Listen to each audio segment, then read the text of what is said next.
Hello, Jen. Thank you very much for coming on. Hey, Lucas. Thanks for having me.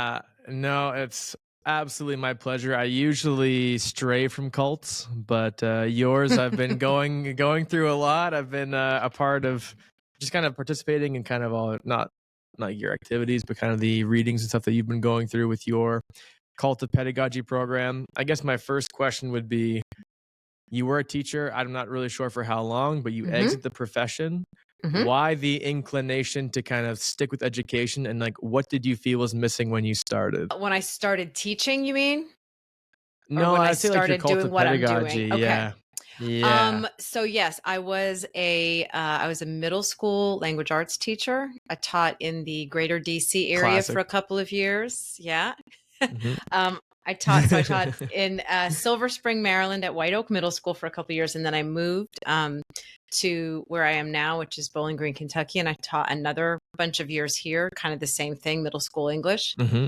And then I started having babies. So I wanted to stay home and raise them for a couple of years. And this is a very Hmm. standard plan a lot of people have. And I was going to go back to the classroom after that. Oh yeah.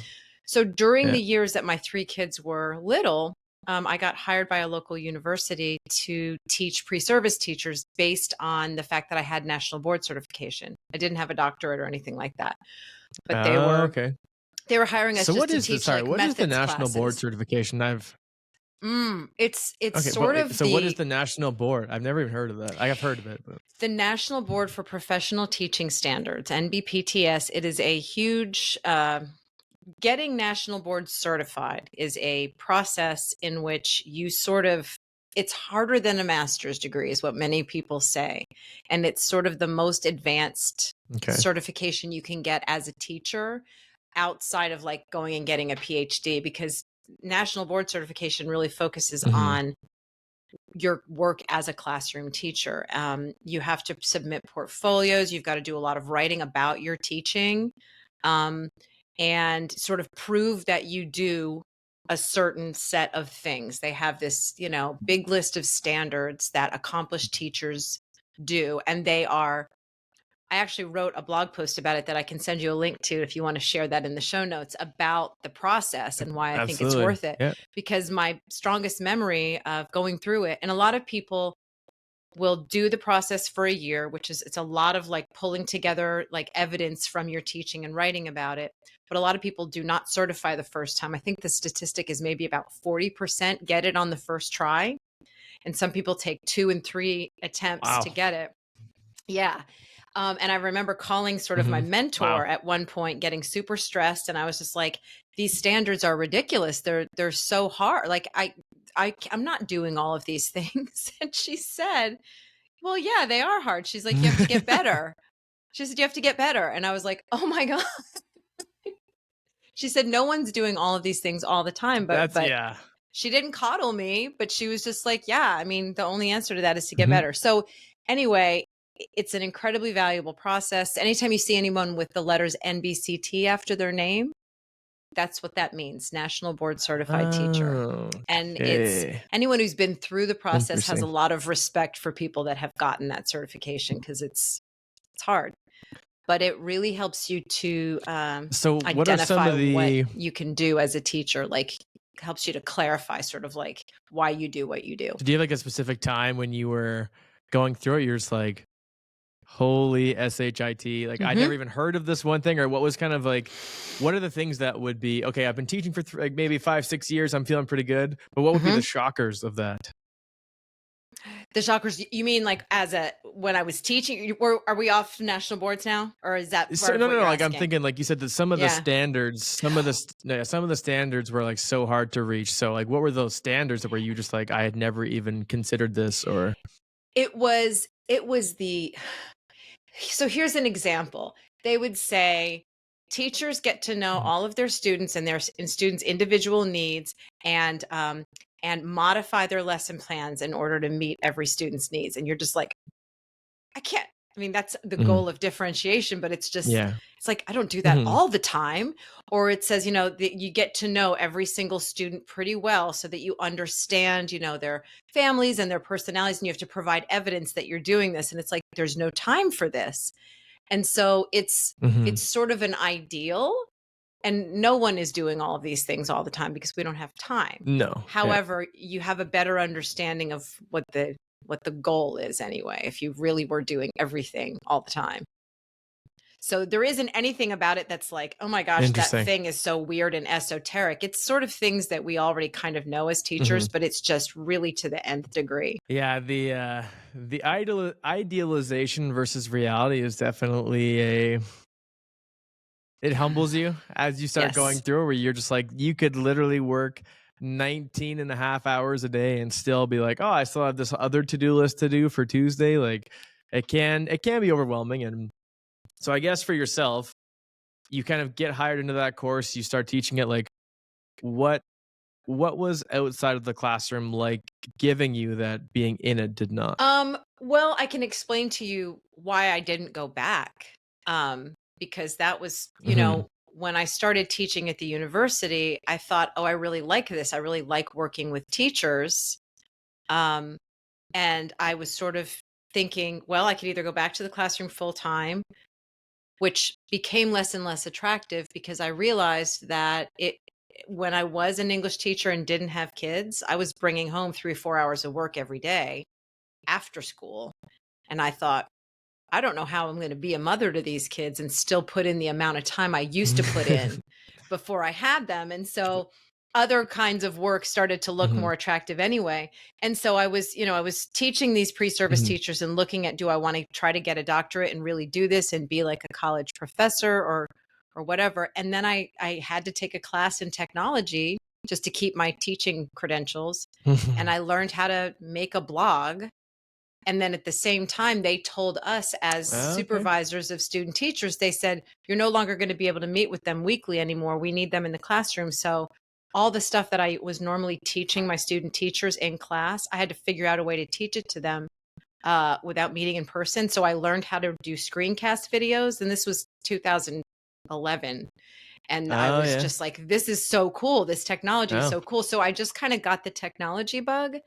And so that sort of transitioned me into realizing, like, instead of getting a PhD, I could start teaching teachers just out in the world through the internet. And so that's kind of how my site got started in 2013. Okay, so it's already been 11 years. Wow. I didn't realize it's been going on for that long. And so as you start, because I would say and I'm sure you've dealt with this question many times before, is that the cliche answer for, okay, we have a PD convention, we've got a PD day of some sort.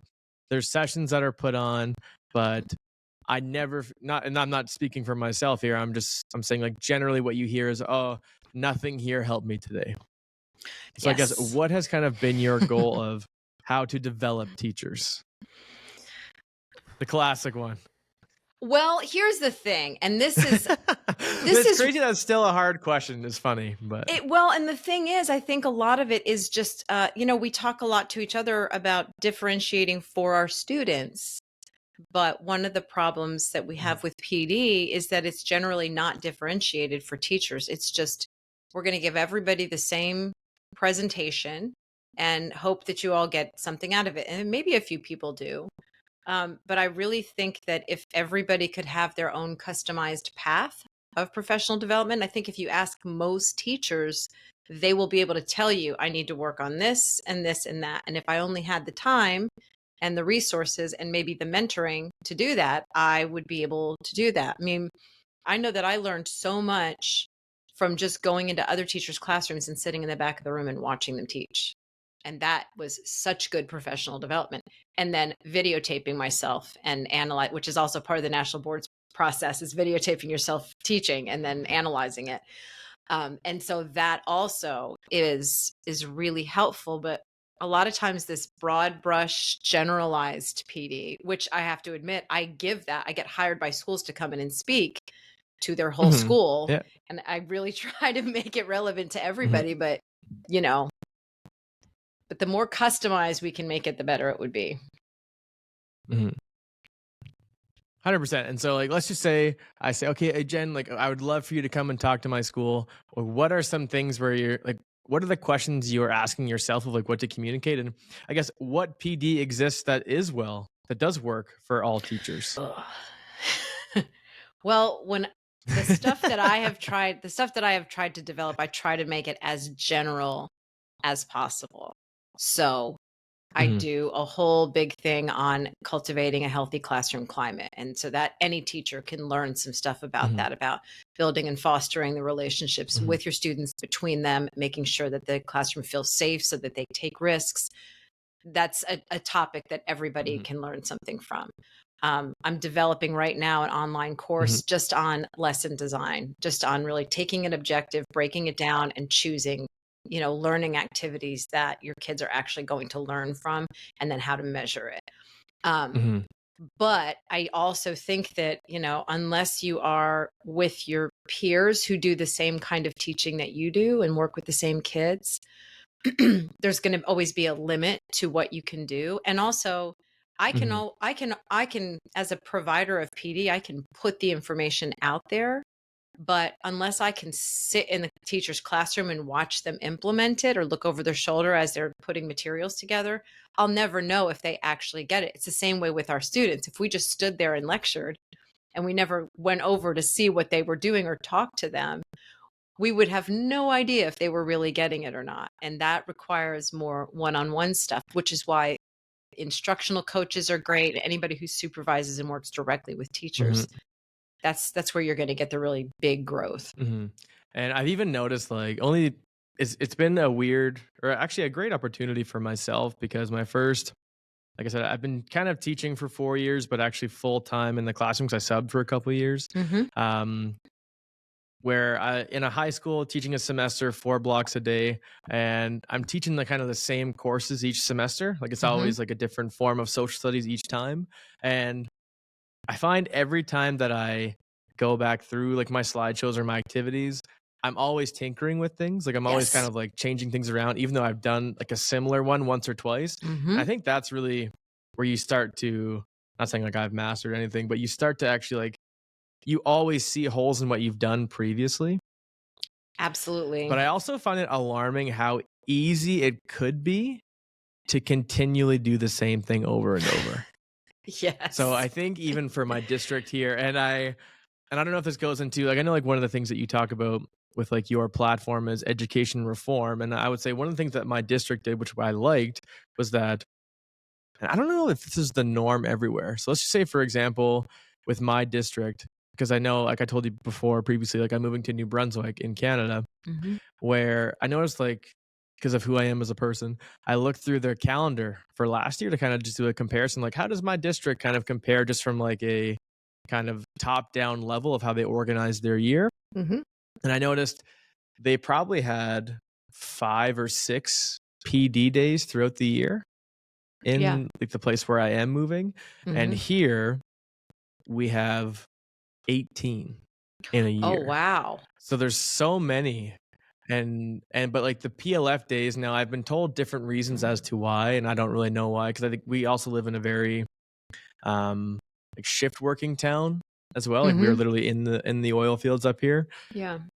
But I guess I'm wondering, one of the things that we did this year was we had a specific secondary social studies group where there were just 5 of us, and we would just bounce ideas off each other, and I found it so helpful, and one just kind of affirming, like, okay, not everything you're doing is horrible, but also giving you some ideas to kind of help out. But Yes. in regard to some reforms or things that you've seen people talk to you about, or you've seen districts do, like, what things stand out to you that helps support teachers throughout the year the best way? You know, And I I don't don't, mean to put you on the spot here. Like, I'm kind of well, just wondering, like, what are some, how do we reform education, right? For development. I think there's always going to be a limit on it, as long as, and I hate to say this, but as long as the funding is so tight and low all the time, um, and class sizes are going to always be, the student to teacher ratio is just so high. There's only so much you can Hmm. really accomplish, because it's this machine model still, where we're just like dumping a bunch of kids in and being like, do what you can with them, and then we're going to move them along. And so let's just Hmm. set that aside, because that's, that means people would need to want to pay higher taxes to their schools, which nobody wants to do. So Yeah. apart from Yeah. that, There's a lot more to that. Yeah. yeah, but what I've seen that's been really exciting to me has been a couple of things. What I see are principals and or school leaders sort of ignoring the whole test prep culture and just saying, yes, we're going to have standardized tests at some point, but we're not going to pour all of our energy into getting prepared for that. We're going to focus on learning. Other things that I've seen that are exciting are sort of school within a school models where teachers get to kind of come up with like inquiry lesson plans and units, and they work with other teachers to do cross-curricular stuff. And Okay, yeah, and just like basically anything that sort of gives teachers a little bit more autonomy to try different things and to, you know, sort of mix students up a little bit more, do different kinds of configurations where kids are working with kids from other classes or even other grade levels.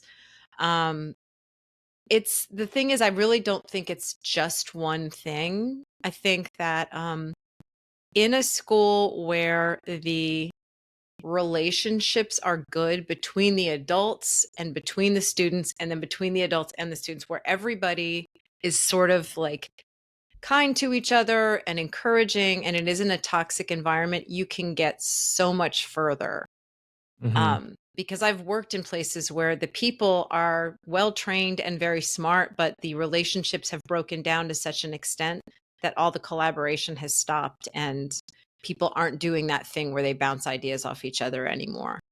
And so even if a principal were to say like, hey, I'm going to give you the afternoon to work, like everyone would just go to their rooms and shut the door and just be like, you know, and even if you're supposed to be collaborating during that time. So I think it's a lot of different factors, which is why we've never really solved the problem of education, because it's really complex, and you're talking about humans who are always very different and complex. But yeah, I wish I had a better answer for that.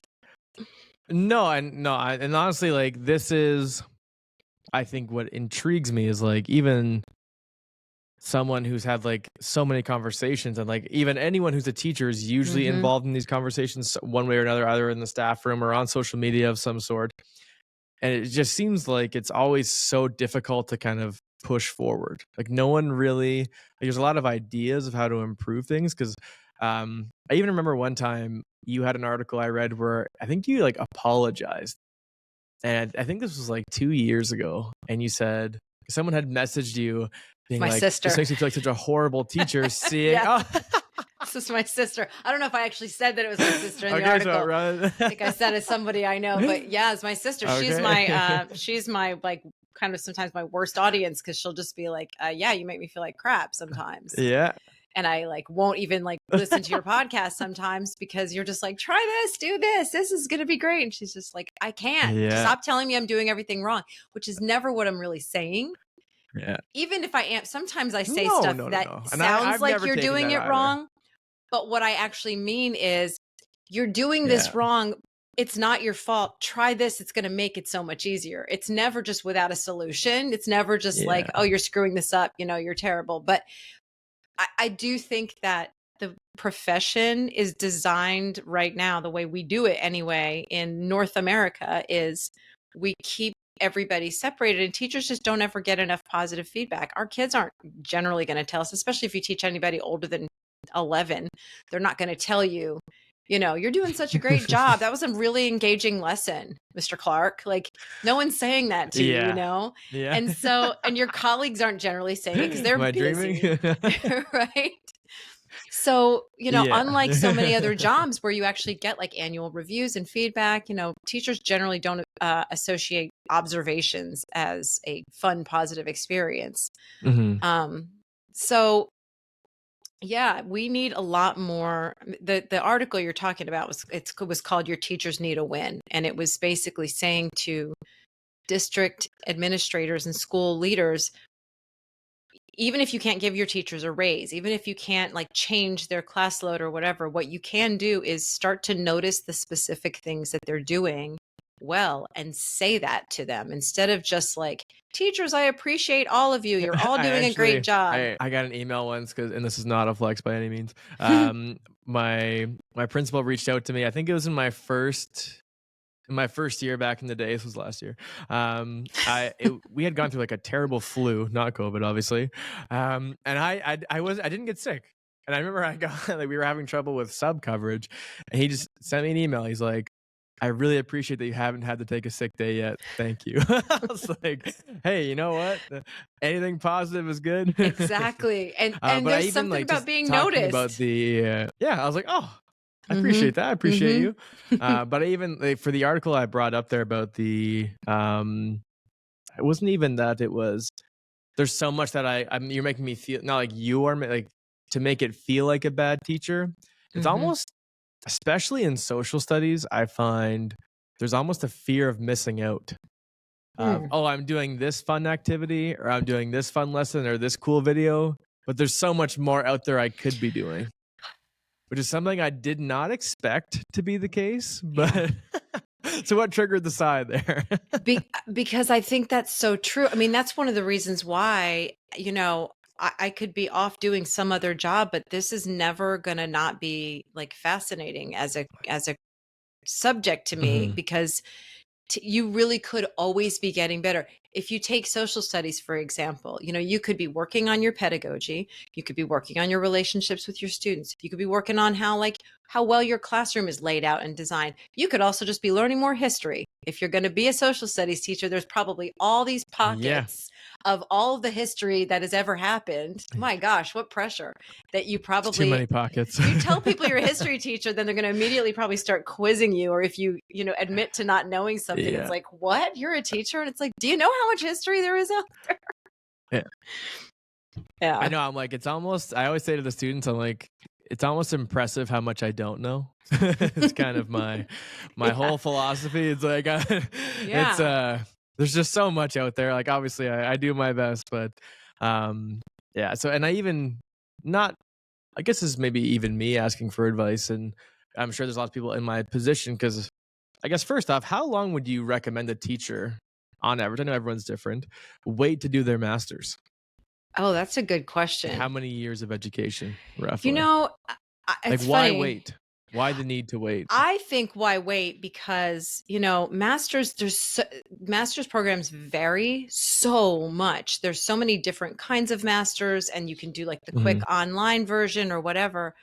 Um, I think it's really valuable to get a couple of years of whatever your profession is under your belt, unless you work for some job where Mhm. you have to have one. Um, I would say definitely wait just Mhm. because you'll get first of all, you'll have more experience to bring to the masters. And so you're gonna like actually get more out of it because you'll Mhm. have more context.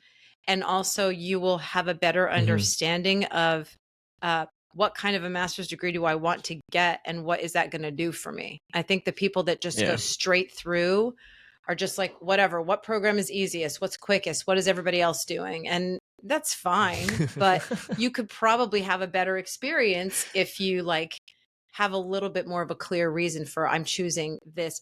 Like I got my master's in writing and publishing because I was an English teacher and I could have gotten like a curriculum and instruction or Mhm. but I thought no, I want to get Yeah. better at the writing part of this. I want to really be an expert in that piece Mhm. of it. Whereas I could have done that like for literature or something like that. So yeah, that would be my advice on the master's question. Yeah, and it seems like such a like a cliche question. And I know there really isn't an answer because obviously it's going to depend on what you're interested in.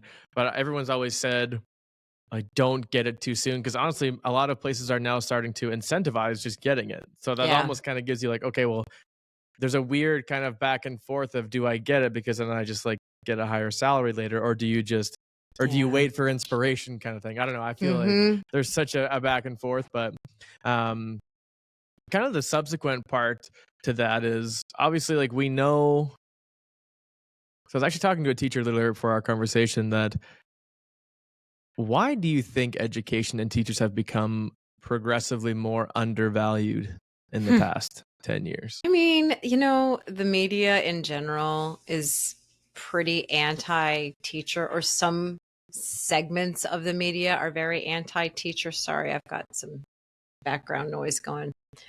It should be over soon. No, it's all I right. You're think good.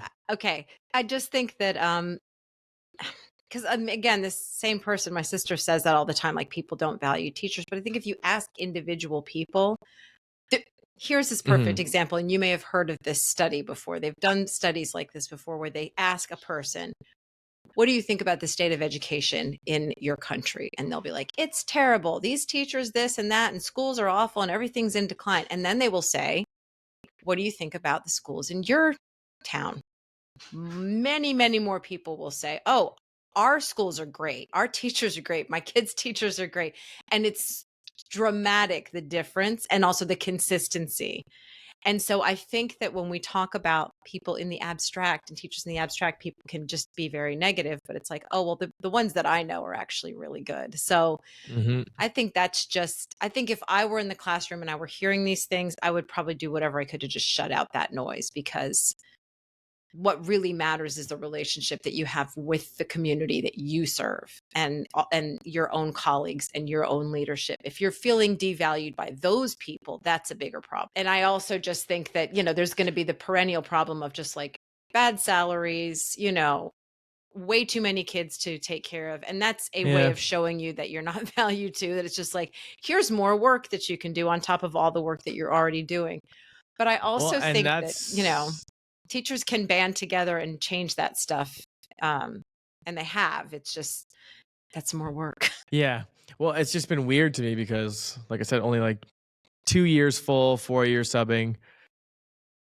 With the newer teachers that I know, like this is our normal, Mm-hmm. right? So it's kind of been a weird, like we're kind of thrown in a little bit, and like you're kind of going through your practicum, you're doing this like idealized, like, yes, I'm going to change the world, I'm going to be a teacher, et cetera, et cetera. And like the second you start, everyone just says, why are you doing this? Why are you doing Yes. this job? And I'm like, just be cool. Like I don't like, I'm just trying to like do my thing and talk about the history I do know up in my room.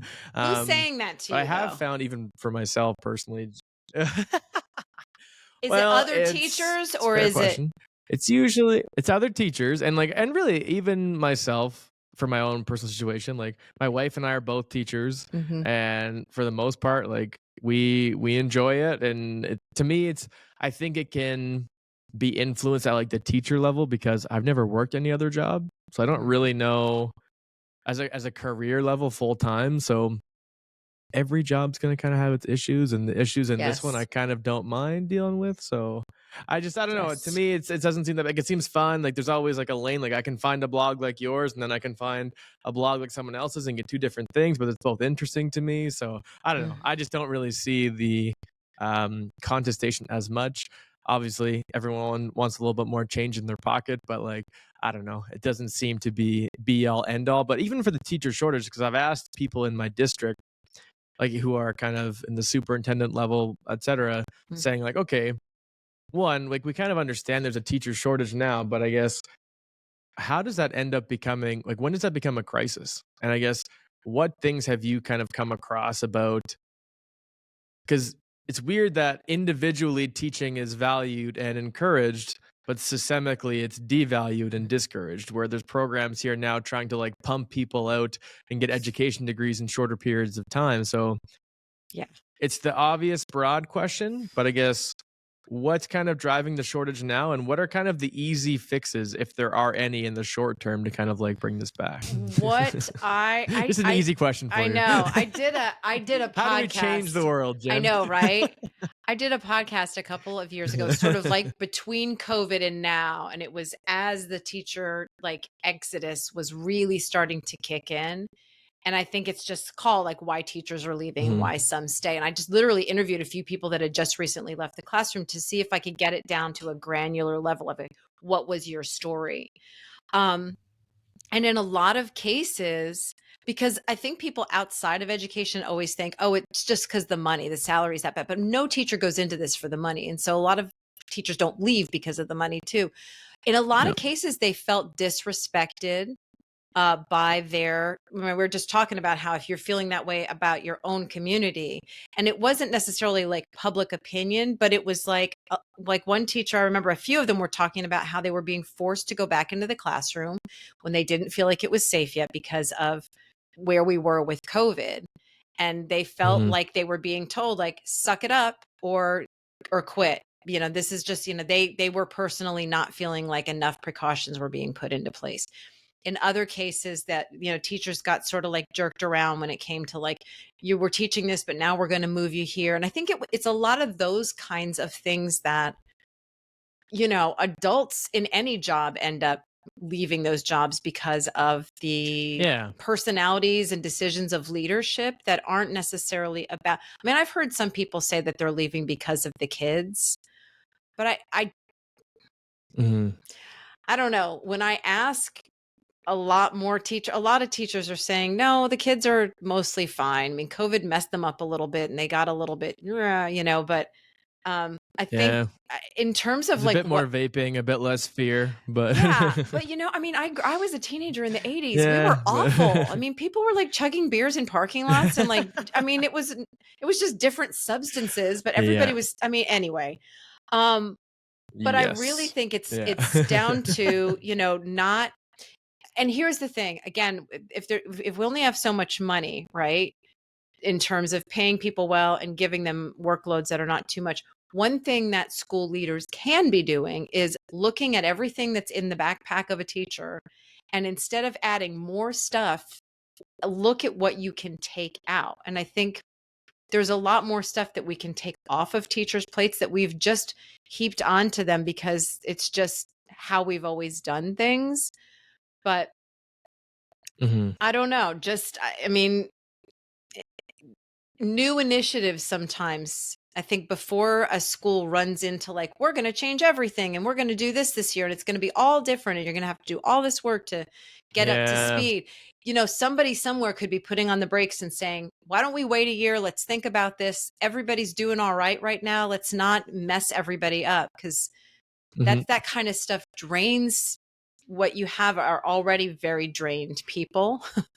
And so because there could be a tendency to overcorrect for sure. Yeah. I mean, and also, I mean, if you've got administrators who are like, you're going to have to turn in weekly lesson plans. I know that that's still happening in lots of schools where teachers have to turn in lesson plans every week, detailed, with all kinds of like documentation and everything. The teachers are like, I know no one is reading this, but I'm afraid not to do it because I don't want to get in trouble. Little things like that kind of infantilize the teachers. Those are things that could be taken completely off of teachers' plates, and you wouldn't necessarily change anything that's happening in the classrooms. So, and more than anything, even like with sorry, go ahead. Well, I was just going to say, more than anything, I mean, I could talk and talk and talk, but like really, if you are in charge of a school and you want to know how to make that school better, ask the people in the school. Teachers can be asking their students, how can we make this better? And administrators can be asking teachers, what do we need? Because it's going to be different for every school. And those people, if they trust that they're not going to get in trouble for being honest, will tell you. Yeah. Because I've even noticed when I would do my educational experience personally is like limited to about half a dozen schools. So I would never talk poorly of another school because again, that's not my interest either.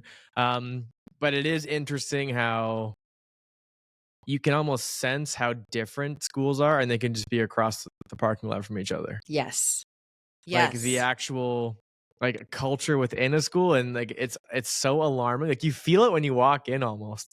In some places, like there's this weird tension, and you can tell like the doors are closed across the hall, and some they're more open. They're like, oh yeah, like how are you doing? Like there's just a bit more of a I don't even know how to define that, but like the school culture thing has been so different to me and what I've noticed. And the school I'm at now, which I'm almost like sad to leave it because I'm moving, it's been great in terms of letting me be autonomous. Like even my evaluations, which is kind of like our district example here, because I've heard some evaluation and practicum horror stories of just people being told day one, like, are you sure you want to do this? It's like, this is my first day. Like, why are you not being cool? But I've also had like my mentors, like for myself, they were not like chill is the wrong word, but they're like, what do you want to do? And then when I got my position, they said, what do you want to do? What do you want help on? What do you want me to look for? And then there was only like a half a dozen evaluations for my whole year. And so I think I guess what I've learned is take the pressure off kind of where you can. It's not even like tasks, it's the pressure. Yeah. Yep. Where it's like the tasks can kind of build up to add deadlines, but honestly, I'll probably do better when you're not right here. Yeah. Like it's not actually doing anything for anyone. Yeah. I don't know. That's kind of, I'm also just like that as a person, I think. But one of the latter things I want to like talk to you before we finish up today is standardized testing is probably as vague as the teacher shortage conversation, and it's just as intense and complex. But one of my favorite conversations that I've had was with Tim Coates, and he in Alberta, we have a pretty intense standardized testing like regime here, I guess, for a long time. But everyone here always says that for what standardized testing is, Alberta does the hell out of it. So basically what they meant was it was very rigorous and it was actually very good. Where actually a lot of the teachers, while they kind of criticize it for only measuring kind of written assessment and like multiple choice thinking, it doesn't measure like listening or speaking or anything like that. But what I guess has your been experience with the range of different testing, and like, is it something that should just be completely abandoned, or is there merit to it in some cases? Like, I guess what's kind of your thoughts there? It's funny because I have been wrestling with this question for a number of years. A lot of times when I talk to teachers about like what's wrong with school, it's just like testing, it's ruining everything. And I finally said, all right, I need to really get down to the brass tacks with this one. So I invited somebody that I think is really smart. Her name is Jen Binnis. This was a couple of months ago. We did a whole episode and she wrote a whole guest post about what do we do about standardized testing? It's not going away. So let's talk about it and let's, what I loved about that conversation with her was she sort of led with like, we're never going to completely get rid of it. So let's just accept that and then talk about how do we do it in a way that is smart and helpful and effective, and think about what do we want out of this and can we design our tests better? And so she was pointing to some states that have redesigned their tests and that, that they're better tests to begin with. And then also that there are ways that, that schools can really reduce the amount of time that they spend on. I mean, one of the schools that I taught in spent so much time leading up to testing week in the spring, where it was just all kinds of assemblies and practices. And I just thought, they're not learning anything from this. The kids who are going to do well are going to do well, regardless of whether we have a pep rally for it or not. And I kind of was thinking, if we could just kind of de-emphasize this a little bit and make it just kind of like, yeah, it's just another day. We're going to do, a few days of this and then move on. I think there are just different philosophies out there. But yeah, if the test itself is a badly designed test, that's a problem for sure. And I just think, well, and that's the thing. It's like it's pretty much been like, so they talk about like basically the process that they go through of creating the exam, and it's like, I hate that the more I hear about it, I'm like drinking the Kool-Aid a little bit, where I'm like, okay, I can actually kind of see what it is that you're measuring, and I can see how this stuff kind of translates and kind of like how it prepares. And then I'll hear everyone say like, oh, standardized testing is the devil. I'm like, yeah, it is for sure. And I'm like, I don't know, parts of me where I'm like, I can kind of see what they're saying, but why? And I understand, like, it does kind of remove some of that agency from like, what if there's like, why couldn't you do like now like a 2-week investigation and like project on the Israel-Palestine conflict? And like, I guess you could, but then that doesn't fit with like what they're testing on the exam. So there is kind of that, it does remove some of the flexibility for you. Like I do kind of get that. And obviously I'm only social in my mind, but yeah. I'm a big fan of backward design. When people say, oh, it's just teaching to the test. But I think if the test itself is really well designed and it's asking students to do a good thing, I think that that's great. And I also don't think that there's anything wrong with taking, 4,000 kids and giving them the same test to see how are we all doing. If this one group is really lacking in doing this one particular thing, then we know, oh, and that's the other part that's a problem with standardized tests, is that we don't always necessarily do anything with the information that we get from them. I know I've taught in places where we wouldn't even get our test scores for 6 to 8 months after the kids took it. So it's just like, what are we supposed to do with this information? Crazy. 6 to 8 months is crazy. I mean, if we actually got some analytics to where it was just like, these kids don't know how to do this thing here, work on that next year. Great, let's do that. But it kind of was, it's always just very vague. Okay. Yeah, because we get like our reports back within, I believe it's a month, and it'll See, literally tell you like how your class compared to the province on like the percentage of a type of question. So that is actually super helpful. Like, Alberta. how am I unpacking certain parts of this career? Oh yeah, Mm-hmm. Alberta made. I don't know. And so again, they from what I've heard, I'm not trying to get everyone else to drink this Kool-Aid from myself, I promise, but that's kind of been it's yeah, I don't know. It's changed my perspective a bit on like what is the merit around it. But so I get my last question for you today, Jen. I guess my second last one is, what is kind of the future of the cult of pedagogy look like for you? Like, what's kind of your vision moving forward? Because the site is fantastic, the podcast is great, and obviously keep doing what you're doing. But like, what do you kind of see for the future of it? Well, earlier Another easy question for you. I mentioned that I'm working on this collection of courses that I'm calling Teaching 101, and I'm going to be rolling them out over the next year. And that is really what I'm looking at Mhm. as hopefully my long-term offering. Um, because I have learned so many things about teaching in the last 11 years. I've talked to so many classroom Mhm. teachers, university researchers, experts in specific things. And now I'm really trying to curate that down to some stuff. Because for me, if I was a newer teacher and I just discovered my website, I would be like, this is great, but I don't know where to start. I mean, there's a lot. It's a very deep archive at this point. Mhm. And so finding what one needs, I Mhm. think could be, a slow process. So I'm trying to do that, to create some stuff that is packaged in a way that teachers can really like learn from it and get what they need.